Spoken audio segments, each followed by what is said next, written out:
Lucy Sal. Ah, Quisiera tocarte un tema que es poco usual para mi canal, claro. Em, Administración, teoría de la administración.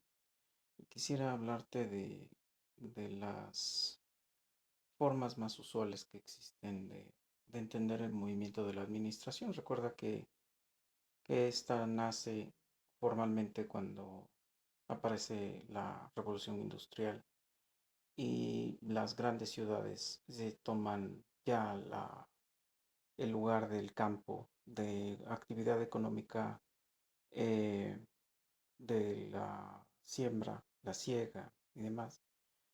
Se pasa a la producción a través de lo que llamamos máquina. La máquina permite automatizar algunos procesos, permite evitar lo que el hombre no puede evitar, que es el cansancio. Ella puede estar trabajando mucho más tiempo y puede hacer las cosas de manera repetitiva sin ningún problema. Entonces, ahí empezamos a hablar de la administración, empezamos a hablar de eh, cómo las villas que tenían los burgos, que eran consorcios familiares, dice Marx, se separa el entorno familiar, que eran quienes manejaban los medios y modos de producción, se separan de la producción y entonces ellos toman el rol de dueños de los medios y modos de producción. Ya no ya no intervienen en los procesos de producción, sino que ellos deciden contratar gente. Y entonces ahí es donde aparecen los ejecutivos, ahí es donde aparecen los gerentes, ahí es donde aparecen los directores, ahí es donde aparecen los seniors, juniors y demás, ¿no? Ah, y entonces ahí ya aparece la posición de las empresas. Aparecen los RHs, aparecen los manuales de inducción, aparece todo esto. Estoy dando un vuelo de pájaro porque históricamente pues, implicaría partirlo todavía en más eventos, momentos y tiempos. Am, Propiamente países industrializados, Estados Unidos, y las mejores representaciones de la administración vienen de ahí. En menor medida Alemania y otras posiciones inglesas, ¿no? Quisiera hablar de la primera en un orden cronológico, por decirlo de alguna manera. La primera, la más básica, sería la administración gerencial, lineal o departamental. En términos de qué estoy diciendo con esto. Bueno, simplemente eh, el, el- el trabajo es de acuerdo a jerarquías, se dan órdenes, se ordenan las cosas, se dan indicaciones, se ejecutan las cosas en cada área de trabajo. La relación es unívoca, es decir, solamente recibes del más alto hacia el más bajo, por eso la imagen presenta las flechas de comunicación de ascendente a descendente. No hay ningún tipo de réplica, no hay ningún tipo de cuestionamiento, no hay ningún tipo de interacción. Simplemente es, te toca hacer esto, hazlo. Bajo estas condiciones, hazlo. Te coacheo, te superviso, te mido tu nivel de eficiencia o de eficacia, dependerá de lo que estés desarrollando, y ya, no hay más. Y en función de ello, hay pequeñas aperturas y cierres dentro de los departamentos y las líneas de comunicación administrativas pues son así, o sea, eh, ascendente, descendente o de izquierda a derecha y no hay ningún otro tipo de proceso, ¿no?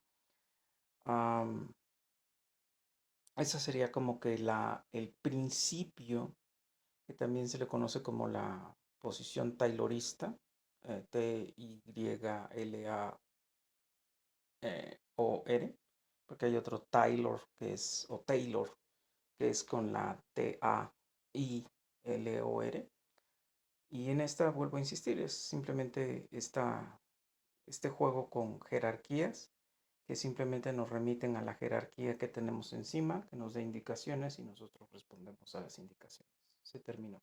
Hacemos el proceso repetitivo, hacemos el proceso indicado n veces de tal manera que se obtenga un producto terminado por n veces lo que estemos haciendo en coadyuvancia, porque, bueno, si hablamos de la producción sería un proceso en serie, una seriación, algo que logró pulir y instaurar como forma de producción Henry Ford, el creador del auto en serie, y entonces esa era la línea, ¿no?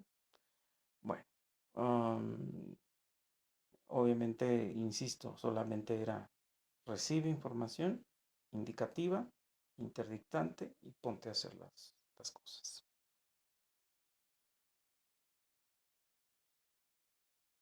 Am, por otra parte está la la administración funcionalista. Ahí quiero ser muy específico. La posición funcionalista, como prácticamente el nombre lo indica, es tú tienes que ser un especialista en lo que te toca hacer. Está más centrado en el producto que en el cliente o en el empleado. Hay tres formas de hacer gestión en el área administrativa. Puede ser hacia el producto, hacia el empleado o hacia el proceso. En este caso, la función está basada o orientada al proceso. Requiere, por lo tanto, de especialistas que estén desarrollando lo que tienen que hacer en el momento que lo tienen que hacer. Prácticamente no hay una interacción entre nadie con nadie, excepto las supervisiones o las gerencias, pero básicamente es una relación ejecutiva. Ejecutiva es que tengo, comillas, iniciativa propia, comillas, y puedo producir lo que me toque en el área determinada, ¿no? Eh, no me interesa la totalidad, me interesa solamente la parte que me toca, que es como que el arrastre de la producción en serie o en línea, ¿no? Del evento anterior. Ujú. Ah, también le podemos conocer como meritocrática. ¿Por qué meritocrática? Porque em, aquí no estoy hablando como pasa en México, que es porque hiciste cosas por tu jefe o hiciste cosas por alguien o algo así. No, no, no. Estoy hablando de meritocrática en términos curriculares. Tienes todos los papeles que acreditan que eres especialista se te puede incluso aplicar algún examen o prueba y tú puedes aprobarla y por lo tanto tienes ese mérito de que tu currícula te hace una persona eh, funcional. Am, por otra parte, hay una administración estructuralista que podríamos llevarla al área de la gerencia o clásica, donde simplemente importaba que estuviéramos todos en nuestro puesto de trabajo en el que tuviéramos que estar fungiendo la acción y nada más. No importaba eficiencia, eficacia, rendimientos, este, índices altos de productividad y demás. Simplemente todos estuviéramos en el área en la que nos tocaba estar y hacer prospecciones sobre esa estructura en términos de, pues, cada quien está ahí, ¿no? Y sabe qué hacer. A esta la conocemos en Andy Hargreaves, en un libro que se llama Modernidad, Posmodernidad, el profesorado cambia, los tiempos cambian, editorial Morata, como caja de huevo o departamentalización. Pero cuando se une con el funcionalismo, el estructural funcionalismo, tiene un impacto no solamente en la administración, en la psicología y en la educación. ¿Por qué? Porque aparentemente ya no es una relación solamente basada en la casilla en la que te encuentras, sino que la casilla tenga movimientos de apertura y cierre con otras casillas o con otros espacios. Por eso puse las damas chinas, porque son las casillas en donde uno tiene que encajar y por el otro lado puse el proceso de conjunción entre las partes para que la función se pueda llevar a cabo. Es decir, aquí aparentemente hay un acto sinérgico y por lo tanto así se obtiene el producto. Entender por sinergia que hay una, un movimiento disimbólico, disímbolo entre diferentes estructuras dentro de un sistema o dentro de una área laboral que aparentemente no tienen relación entre sí, pero todas están llevando a un producto en común. La sinergia incluso se puede entender fuera de tu propia industria, porque otras industrias están trabajando a la par para que tu producto sea existente. Podría ponerte el ejemplo de sinergia como lo que decía eh, Calderón. Cuando salgan de vacaciones, vayan y compren aunque sea una paleta. Eso significaba que tú comprabas algo que implicaba que muchas empresas, muchas industrias estuvieran en función para que esa paleta exista. La industria química, la industria azucarera, la industria de transporte, la industria de papelería, y no sé si estoy explicándolo como una forma muy sencilla, ¿no? Y es en base a ello que funciona el estructural funcionalismo, ¿no? Saber que cada quien tiene una función determinada en un espacio determinado y cuando todos hacemos las cosas de manera aparentemente asincrónica, estamos siendo sincrónicos en términos del telos de la empresa, ¿no? Del fin de principio de la empresa. Ah, por otra parte, está la administración de los Chicago Boys o de la Escuela de Chicago. Esta es de 1950 y su mayor representante o su máximo representante es John Dewey. Él plantea, palabra más, palabra menos, que toda experiencia de conocimiento, de saber, eh, toda experiencia laboral, toda experiencia empresarial, toda experiencia de vida, tiene que entender que debe tener una razón funcional que produzca un, una ganancia, un para qué. En ese sentido, aquí lo que nos interesa es que al quien se contrata o el ambiente que se crea dentro de la empresa permita que el producto obtenga ganancia, es decir, se logre el producto. Por eso coloqué la imagen donde esta persona tiene la computadora funcional más fácil y más práctica que puede tener. Al lado tiene una lámpara de mesa y cosas, herramientas y instrumentos que no solamente hagan que el capital humano esté a gusto, sino que además pueda producir con más tiempo, con menos tiempo, con menos dinero y una mayor producción. Toda esta administración está basada en que todo lo que estés usando, lo que estés manejando, los tiempos, los recesos, los cortes, las entradas y los cierres, los pasivos y los activos, etcétera, están teniendo una sola finalidad: producir ganancia medible, verificable, cuantificable, comprobable, contrastable. Entonces, cuando tú tienes ese sentido, pues es por lo que la escuela no puede ser otra cosa que una respuesta a una necesidad de la empresa. La empresa no puede tener otra cosa que gente productiva. En términos muy mercantiles, ahí empieza el debate entre el capital humano y el recurso humano. Somos herramientas o somos personas. Y todo, insisto, está enfocado en esa idea de prodúceme, dame, genérame ganancias. Y dime en ese sentido, ¿cuál es el sentido de que yo esté aquí o que yo tenga esta función? ¿Qué es lo que estoy generando al final? ¿No? Um, Esa sería más o menos la idea de la escuela de los Chicago Boys o escuela pragmática. Me pegó mucho en América Latina en los años 70.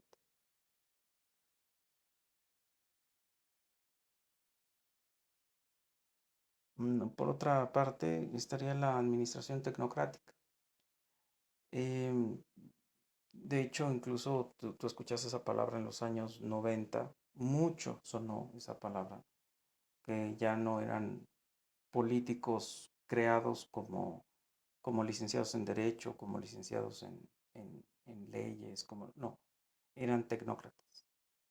¿Qué debemos entender con el tecnócrata? Aquel que tiene una preparación eh, práctica, que su capacidad de él está enfocada más en el hacer que en el saber por qué lo hace.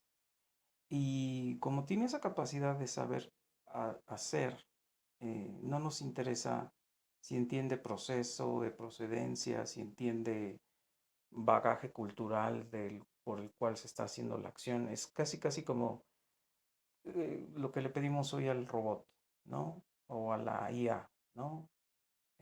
Haz tu función y eso es lo único que necesito. No me interesa si sabes de dónde viene, para qué sirve, mm, cuáles son los sustentos teóricos y demás, ¿no? O sea, me importa que sepas hacerlo y que lo termines haciendo eh, de manera expedita.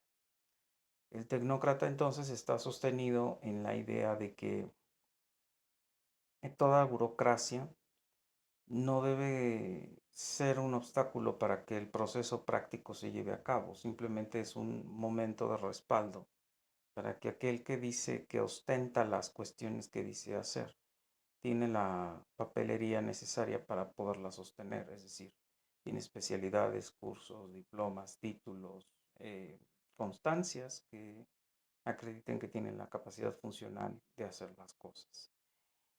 Vuelvo a insistir en el plano práctico, no en el praxiológico, aunque hay quien dirá que sí. En realidad el técnico, por eso existió la preparatoria técnica y la secundaria técnica, nada más que en México nada de eso puede funcionar porque si no reformas la ley del trabajo, pues obviamente un muchachito que sale de la secundaria es un menor de edad y no puede entrar a trabajar. Sin embargo, se le estaba preparando para el trabajo, por eso usted salías de dibujante técnico, de contador, de mecanógrafo, de electricista, y, y en la famosa educación terminal técnica que hubo en México hasta los años 93, 94, que fue cuando empezó la reforma educativa pro el ingreso de México a los organismos internacionales como es la OCDE, y PISA nos estaba diciendo, pues ya no puedes quedarte solamente con el nivel técnico, bachiller, y era una forma de que el joven, este sí, mayor de edad, podía inmediatamente incorporarse al campo laboral y ganar dinero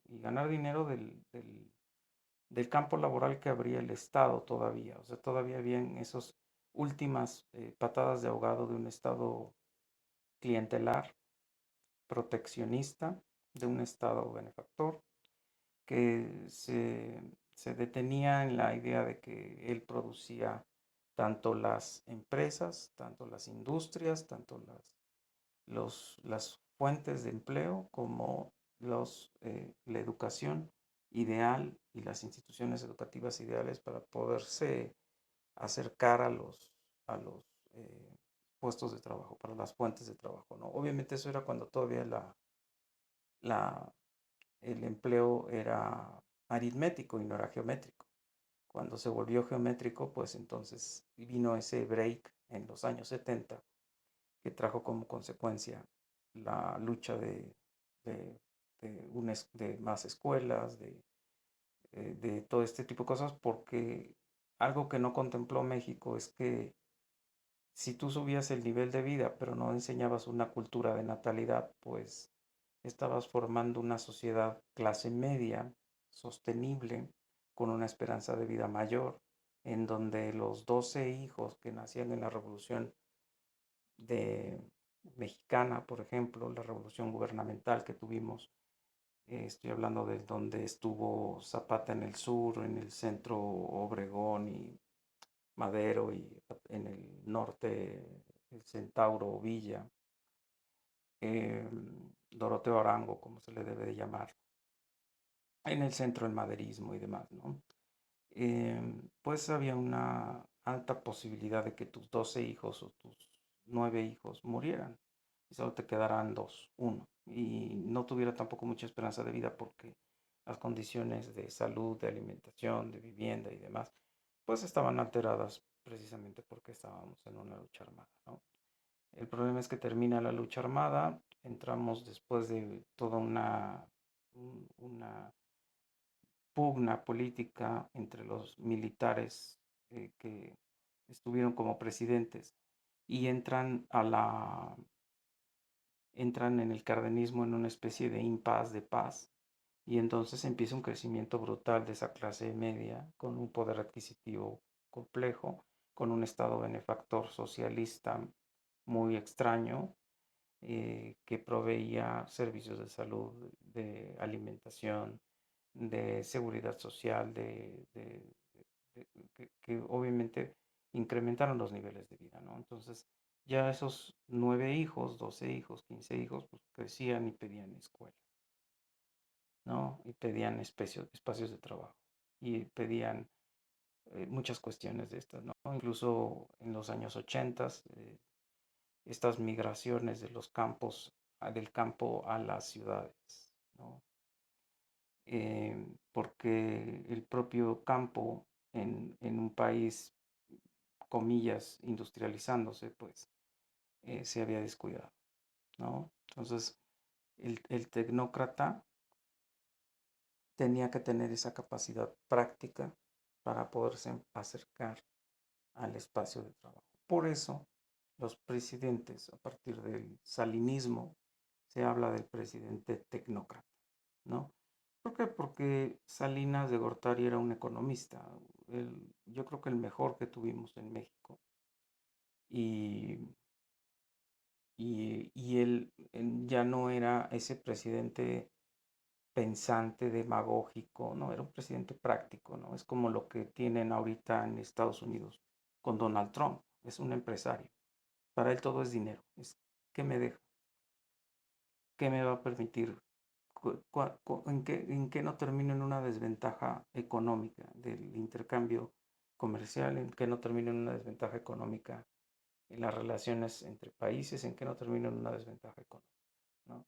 Entonces, por eso él mira las cosas así, o sea, él dice, yo me voy de la ONU porque finalmente la ONU no me está dejando nada y al contrario, le estoy dando un montón de dinero.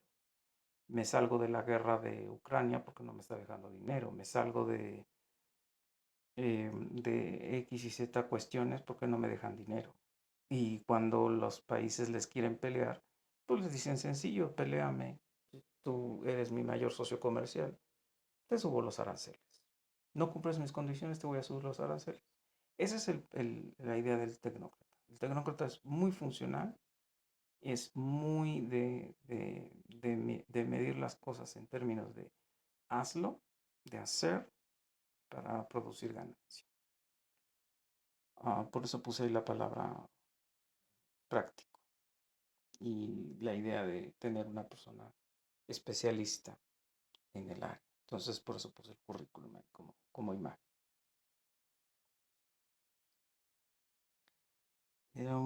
Y bueno, cerrando con una postura prácticamente ya de la posmodernidad, pues hay que hablar de la posición de la administración sistémica o basada en la teoría de sistemas, ¿no? Es una posición en la que el ser humano pasa a ser una herramienta, en donde el ser humano no importa en cuanto a su humanidad, es una deshumanización obviamente, es un sujeto que entra en un organismo llamado empresa, un organismo complejo o simple, perdón, Niklas Luhmann, teorías sociales, si quieres saber un poquito más de esto. La función en la empresa es orgánica, es decir, hay interrelaciones funcionales, hay interrelaciones de intercambio en cuanto a la gestión de canales de comunicación de ida y venida, hay redes de comunicación de ida y de regreso, de diálogo, discusión y obviamente otra vez en tiempos no muertos. Hay canales de distribución, canales de promoción, canales de relación entre los departamentos que van a permitir que la empresa funcione. Tienes que utilizar términos como aperturas y cierres para hacer intercambios entre los subsistemas. Tienes que hablar de autopoiesis, la autocreación de la misma eh, materia prima, por decirlo de alguna manera, para que permita que el subsistema funcione. Tienes que hablar de estas aperturas y cierres para hablar de esa interdependencia entre los subsistemas para que todo el sistema complejo funcione. Tienes que hablar de que cada elemento que se encuentra dentro del subsistema es inteligentemente colocado ahí para que cumpla una función determinada. Cuando no se cumple esa función, tú tienes que ser expulsado del sistema y ser un bastardo sistémico. Tienes que usar términos como sistema y entorno. Tienes que hablar de entornos entre sistemas para que los propios subsistemas puedan funcionar. Y entre sistemas complejos también tiene que haber un entorno, porque si no, no puedes supraponer sistemas, porque ellos mismos se colapsarían entre sí, se comerían a sí mismos entre sí. Um, el grado de complejidad no es en términos de, uy, mira qué difícil es entenderlo, no, es en el grado de funciones y relaciones dentro del propio sistema. Y por eso quise poner el ejemplo del sistema musculoesquelético. El sistema musculoesquelético es uno de tantos subsistemas que tenemos dentro del cuerpo que permite que nosotros tengamos una relación con el mundo por ser un sistema complejo. El sistema digestivo, por ejemplo, no sabe que existe el sistema circulatorio. El sistema circulatorio no sabe que existe el sistema musculoesquelético. El sistema musculoesquelético no sabe que existen sistemas excretores y demás. O sea, no, ellos simplemente hacen su función, tienen sus aperturas y sus cierres, intercomunican sus productos o sus poiesis, sus autopoiesis generadas y las intercambian por otros procesos de poiesis o de autopoiesis de otros sistemas, ¿no? Que le van a permitir que existir.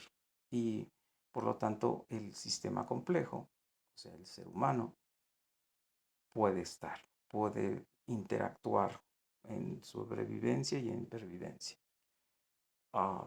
Vuelvo a insistir, no, cada subsistema no sabe que existe el otro subsistema, no lo entiende y no lo comprende, ¿no?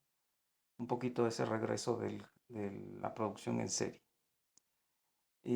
Pero en este caso es que las empresas llegan a ser gigantes, llegan a ser transnacionales, que incluso delegan funciones a países. Entre países hay una función de armadora, hay una función de fundidora, de transformadora, hay una función de mercado, hay una función es decir, que eso es lo que está combatiendo ahora Donald Trump, ¿no? Donald Trump quiere regresar al proteccionismo de los años 50 del siglo pasado, o sea, un país que no permite que nada se produzca afuera y si se produce afuera, pues tiene que costarle mucho menos al país para que dentro del país se puedan seguir generando empleos, puedan generar ganancias y se pueda garantizar que la población pueda tener un empleo y un estatus de vida, que esa es la gran garantía del Estado benefactor o el Estado proteccionista. Me cierro a los mercados